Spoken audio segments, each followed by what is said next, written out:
Hi, this is Terry Farrell, Dax from Deep Space Nine, and welcome to Random Trek.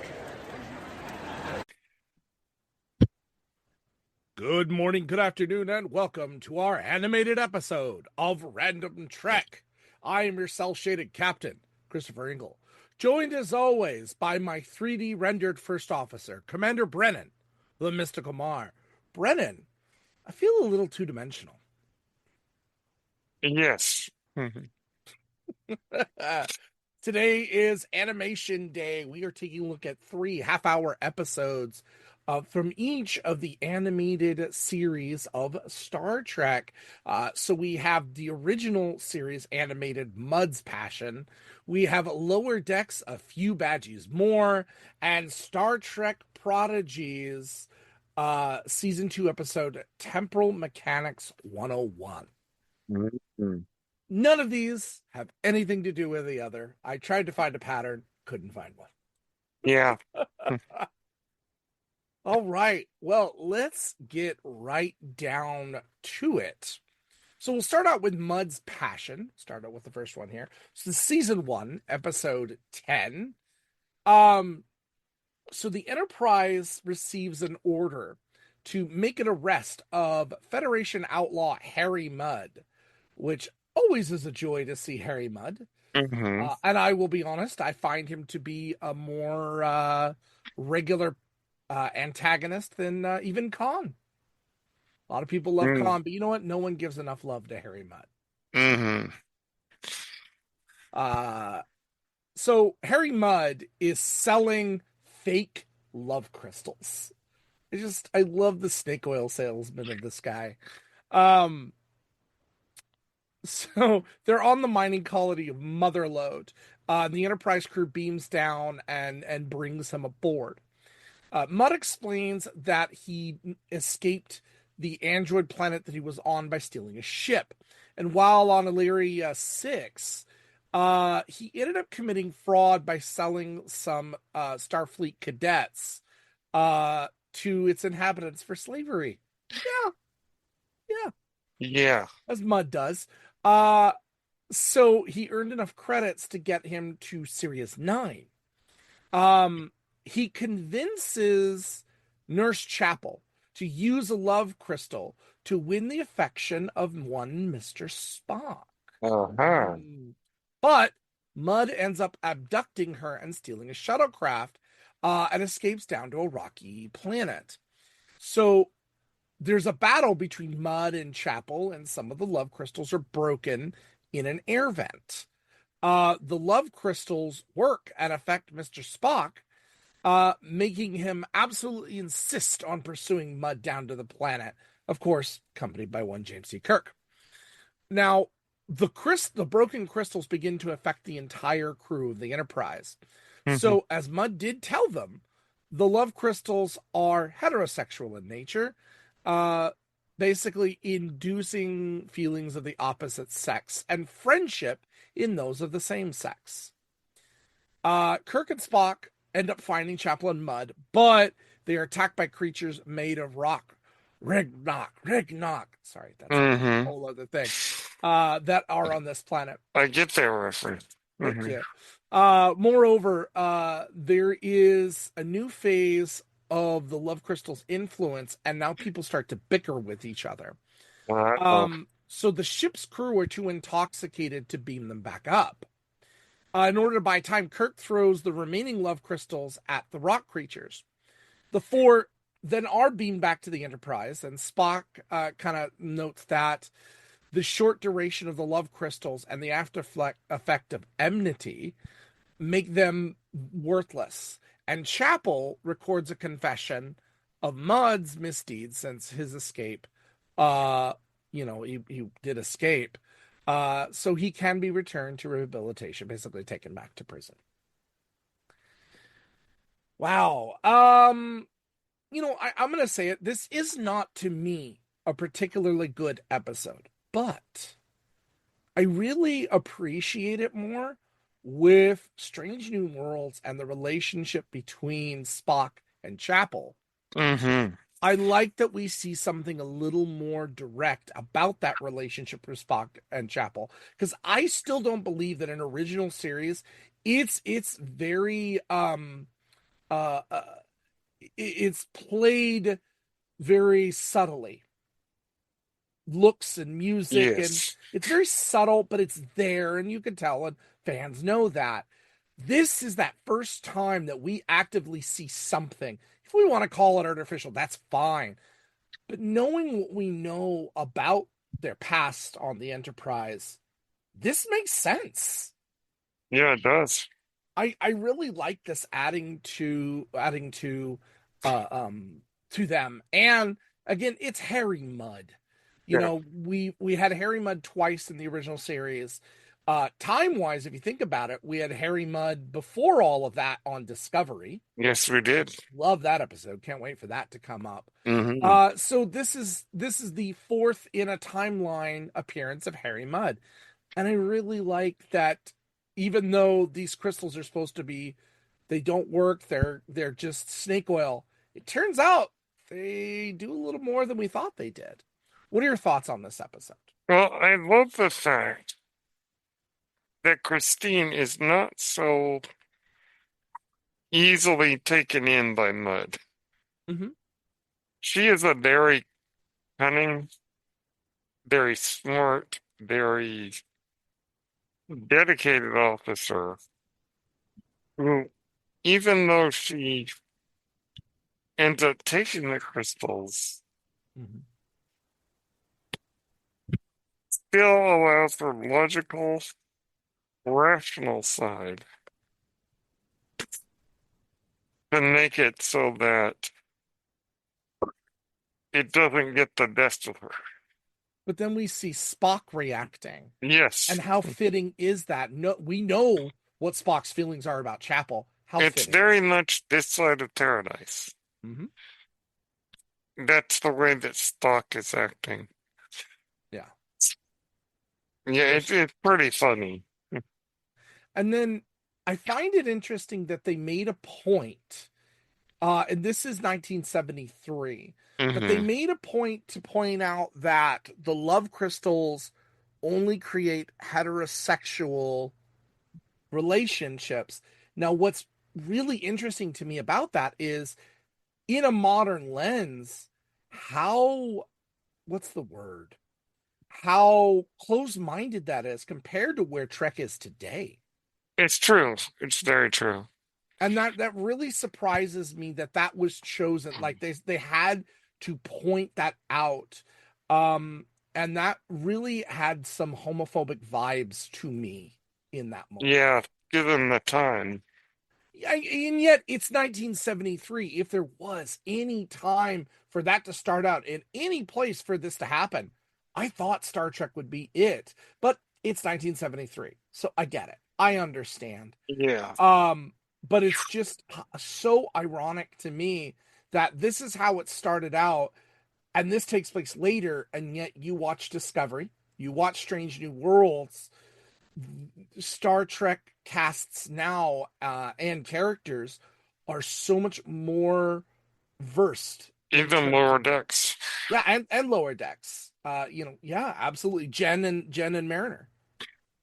It's a good In a episode. third. Mariner. As um, they like to say to each other. Yeah. What are they? Jenner? Jenner? I can't remember. They had a pet name for each other, but anyway. So that was interesting to me that they pointed out, and this is a Saturday morning TV show that's in the end 23 minutes long. Yeah. Bringing that up really felt like somebody had an agenda here. Yeah. Yeah. So it was just a little odd to me. And I noticed that. Maybe we can argue it's Harry Mudd's agenda. Maybe it could be, Hmm. I suppose. And we know that sexualization and Harry Mudd have happened before.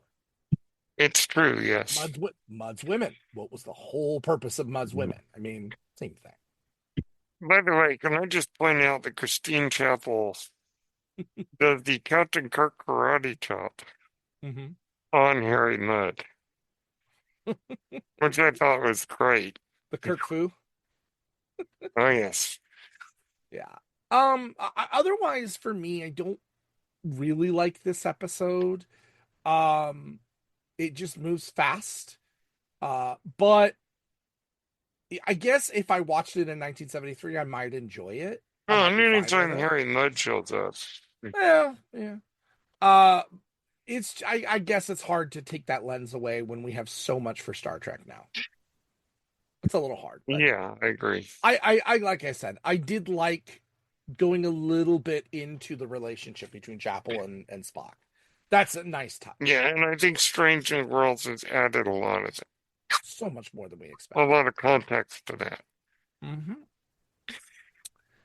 All right. Any final thoughts on this one? It's entertaining, so I'd say that it's definitely worth the watch. Harry Mudd is an entertaining rapscallion. And it was Roger Carmel again, Yes, uncredited, but returning to the role. yep, his third time playing it, and I'm okay with that. Yeah, I'm happy it's with that. definitely not the worst of the show. That is true. That is very, very, very true. Yes. But then we fast forward. We fast forward to the 21st century, and we take a look at season Well, the four. 24th century, if Well, you want 24th to. for them, but for us, 21st. Anyway, Yes, and we take yes. a look at Lower Decks, season 4, episode 7, A Few Badgeys More. Now, I Oh like boy. Badgey. I do. In fact, I have a Funko Pop of Badgey sitting behind my Oh, computer. they make a Funko of him? I have a Funko. Actually, I have a Funko of the Lower Deckers and Badgey. I have all of them. Yes, Badgey the enfant terrible. I love the episodes with Badgey Mm-hmm. so much, but you cannot help but think that the reason why this works is because of Jack McBrayer. We'll go into it in a minute, Yes. but Jack Yes. McBrayer is just so good in anything he does. I love him in 30 Rock. I loved watching him in 30 Rock. Mm-mm. And so many other things that Jack McBrayer does, but he just adds a humor to Badgey. And this episode, he gets to spread that out a little bit. But yeah, let's talk about this episode and kind of where it goes.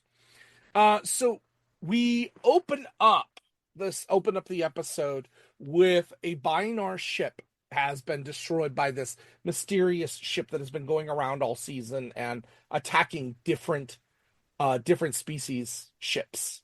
We've seen them attack Klingons, Romulans. We've seen them go all the way. Federation did not matter. They were going after everybody. So now they went after a Binar ship. So we open up after that. The a Drukmani scavenger ship is beams up salvage, and we discover Rutherford's old implant, the one that he ripped off at the end of the last encounter with Badgey. I think that was Mm-hmm. the end of season 1. But anyway, so they rip it off, and it's beamed aboard, and they activate it, and Badgey gets on their ship. Mm. Badgey wants revenge. He wants just the darkest revenge that he can. So answering a distress call from the Binar ship we mentioned, the Cerritos finds they're being attacked by the Drukmani ship under the control of Badgey. Rutherford feels responsible for it and transports with Mariner to the ship so he can talk to Badgey. Try Or to convince jumps him. out with a spacesuit. Yeah, well, he jumps out with a spacesuit, and Mariner's like, "I'm gonna go with her, Mm-hmm. with him." So he kind of does a little bit of trickery. He hugs Badgey. He Mm-hmm. hugs Badgey, and it causes this cognitive thing in his brain that we think Badgey's gonna blow up, but Badgey literally splits in half into Badgey and Goodgie. I like Goodgie. Um, so now we have a silver positive Goodgie and just this really evil Badgey, and he loves it. Badgey wants to destroy not just the Cerritos, but all of the Federation. And so he's working through that, and Rutherford decides, you know what? I'm going to use a logic loop on it. It's artificial intelligence. I'm going to use a logic loop, and we'll shut him down. Well, he tries to do the logic loop, and it causes Badgey to separate again. And now we have Logicy. Is it just Logicy? I think that's what it is. It's Logicy. Prodigy. Logicy. So yeah, we have 3 of them, and he's bronze. And so Jack McBrayer is playing 3 different forms of this character, which is just so funny. And what now Badgey is just full of nothing but rage. And he decides, here's what we're going to do. We're going to go to warp, and I'm going to be able to transmit myself through subspace to the entire Federation and take them all out. And he succeeds. He beams himself to all the ships, but in doing so, he gets knowledge, and all of a sudden becomes unofficial. We're going to call him Badgey. He becomes aware of everything around him. He is past, present, and future, and it chills him out, and he realizes there's more. I could do more. I can go to another plane of existence and start up a civilization all over again, which he does, and we get a brief appearance. He goes with the koala. The Great Koala. The great koala.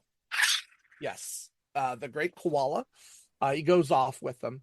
Meanwhile, Tendi and Boimler are at the Daystrom Institute, where Peanut Hamper and Agamus are teamed up with each other. Peanut Hamper, one of the most irritating characters in Lower Decks. And Agnes, played by the great Jeffrey Combs. I love this. So, Peanut Hamper's up for parole. And so it seems that she's in a plan with Agamus to get out, and they're going to fake everything. And so she goes off. Meanwhile, Boimler goes to Agamus because Agamus has information about the missing Binar ship, and keeps messing with him and basically tricks him and captures him and Tendi. And all Rutherford wants is information. But where they mean Boimler. Or Boimler. Sorry, Boimler wants information. We have a lot of characters to go through in this episode. But Boimler wants information. It's kind of funny how he plays it. He's like, Agamus isn't going to get far. Let's just keep toying it around. There's a point where they crash land on a planet in their shuttle, and he's got them bound, but they're not scared or worried at all. Agamus is like, where is Peanut Hamper? She's supposed to be here. And Tendi's sitting in the background making a sandcastle while Boimler's talking to Agamus. Like, this is so great. So they end up going to another planet to conquer it, and they conquer it, and like, wow, you conquered this in less than a day. It's pretty fast. But he's sad because there's no Peanut Hamper. He grew to appreciate Peanut Hamper, and he wanted to rule maliciously with Peanut Hamper. So they end up going to find Peanut Hamper, which they do, but they find that Peanut Hamper truly has been rehabilitated, and that she wants to be good. And Agamus is so confused, but it forces Kim to also go through a change, and he's willing to make a change as well to become a better AI. But everything he says is kind, but it's with this evil, malicious sound. Like he isn't changed. It's funny. Yeah, but they do find out that the Binars weren't destroyed; they were kidnapped, or they were like all of the others. Important plot point for that season. And I think we did review the end of that when we found out the truth that it was Nick Locarno. So. Nick Locarno. Nick Locarno. What do you think of this one? Anytime Jeffrey Combs shows up, it's amazing. Agonist and all his evil plots, and particularly the Badgey ascending. Hmm. It's good stuff. It really is. Yeah. Like Lower Decks is just so much fun. Hmm. And yeah, it's just a don't miss it Yeah, this is episode. yeah, this is so much fun, and I like it when the lower deckers are kind of in control of the situation. Less Mariner and Rutherford, they're kind of dealing with it and going through it as they can. But man, it's so funny to see Tendi and a Boimler on the upper hand here. It's hilarious. This one definitely is a great comedy episode. It helps if you've seen the other Badgey episodes and Hmm. basically all the AI episodes. If you've seen them all with Badgey, Peanut Hamper, and Agamus, then this is a nice topping to that. Hmm. All of them, because I don't believe we see any of them again in season 5. If I remember, I don't think at all even referenced. Yeah. This is the last we see of them artificially. And of course, Jeffrey Combs. Yes. Yes to Jessica. Jeffrey Combs. Oh yes. You know what? Wouldn't it be great to see Jeffrey Combs in Starfleet Academy? Yes. I want to see him again. Let's bring him into it for some reason. Hmm. Anyway, even a hologram of Wei Yun, that would be cool. Hologram of Wei Yun. Recommendations on this one? See it? It's good. Absolutely. All right. One small jump forward here to Star Trek Prodigy Season 2, Temporal Mechanics 101. Hmm. First of all, I love this title because it's a running joke through the entire season about temporal mechanics, Yes. which has a great payoff in the final episode, a fabulous payoff that I Hmm. love. But so Dal, Zero, and Jenkum and Majel um, are on their shuttle. If we remember, they accidentally helped Chakotay take the protostar and escape. They were not supposed to do that. And so that Hmm. changes history. The Voyager A is on the outside of this temporal wormhole and are shielded from any time effects, but they notice things are starting to already be affected. They managed to get they're working on getting a message through when um, on the shuttle, they receive a very mysterious message that isn't from the Voyager, and it just says, "Save Gwyn." Hmm. And they are given coordinates. So Dal, Zero, and Majel find Gwyn in the pit that she was battling in. Hmm. And she's phasing in and out of time. She's existing and yet not existing in both time periods. And she's in a lot of pain. The group figure out that Gwen was displaced in time due to their actions, which disrupted the original timeline. If Hmm. the diviner never created her, she doesn't exist. Yeah. So that's what's happening here. Uh, And the Zero. designer would not have created her Mhm, if yeah, it were not for Chakotay coming into that time. right. So Zero says, "Let's build a time machine," because it's that simple. Let's build a time machine. And they call back to Voyager. Go, Voyager, we need your help. Can you send the book on temporal mechanics 101, please? Hmm. Um, The and they book managed that always not read. they managed to convert the USS Infinity into a functioning time machine. Hmm. Um, so the diviner, the young diviner, finds Gwyn and manages to comfort her. While she's phasing in and out, Gwyn hears a voice from beyond saying, "You must stay together." Um, the group manages to find Gwyn and bring her back to the Voyager, where the doctor manages to put a little device on her to at least temporarily keep her stable and in the timeline. But Yes. meanwhile, Murph is in the communications bay talking with someone we Hmm. don't know. Well, we do know later, but It's a little Star Trek Enterprise reference. it was a little bit, yeah.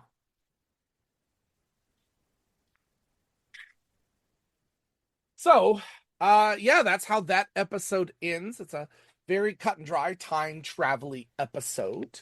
I love the temporal mechanics stuff in here, though. The little lessons they do and the reference. So, how do you travel through time? Well, you can slingshot around the sun. Or maybe you can interact with a cue. Go through a wormhole. Go through a wormhole is the best. So they're calling back. They call back and they make another reference. They're like, "How are you going to go through time?" Oh, there's reference to Lieutenant Worf. Love that. Using an interspatial flexure to cross temporal dimensions. Oh, interesting. So, and I do remember that episode. I like that episode. Well, now we know the way that it works in Star Trek, which is, at least according to their logic, is the big events have to happen. That's an important thing. The Little big events don't matter. So it's not really bootstrapping it when we give a little push. They kind of change the rules just slightly. I like that. But that becomes an important theme when we deal with the special appearance in this season. The person who is talking and helping them along explains that same thing to them later on, that the big things have to happen. But the little things can change. That's okay. So that's interesting. And that is so it's a very Doctor Who thing, isn't it? You know, It is. some points in time are deadlocked. They are what they are and they have to happen. The sinking of the Titanic, the Zeppelin, the deaths, the inevitable deaths of Rory and Amy, going into Doctor Who here. Those had to happen.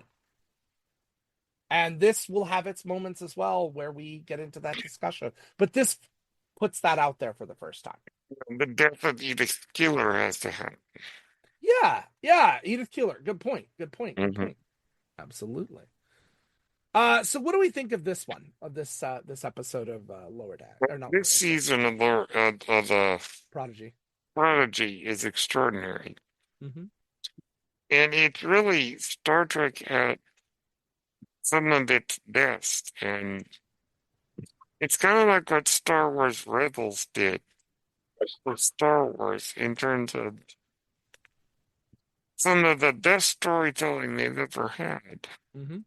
Is in an animated series meant for a younger audience. Yep. And this is definitely a good episode. And it's really fun to... Star Trek has always had a lot of fun with the timey-wimey nature. Time travel and whatnot. That's always led to some of the best stories in Star Trek.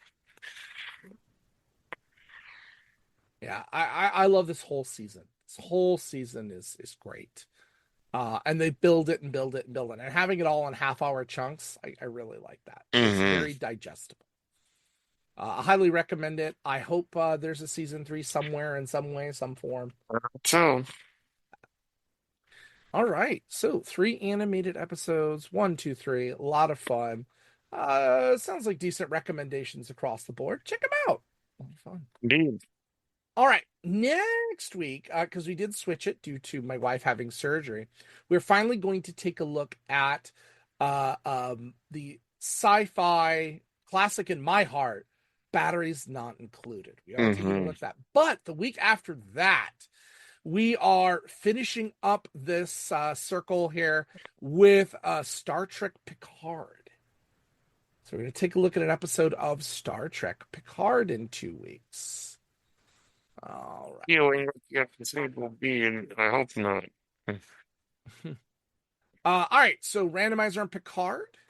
We have season 2, episode 7, Monsters. This is the one where we see Picard in therapy, sort of. Oh, yeah. And also the summoning. I remember this one. This one has the summoning ritual of the Allurians in the queue. There's some good stuff in this episode that I'm really looking forward to. And Here's another little interesting connection. This episode has a connection to Star Trek Prodigy. Mm. But we'll get to that in 2 weeks. Yes. All right. Well, Brennan, I'm looking forward to next week, but where can the people find you until then? You can still find me on X for now at Brennan Mystical.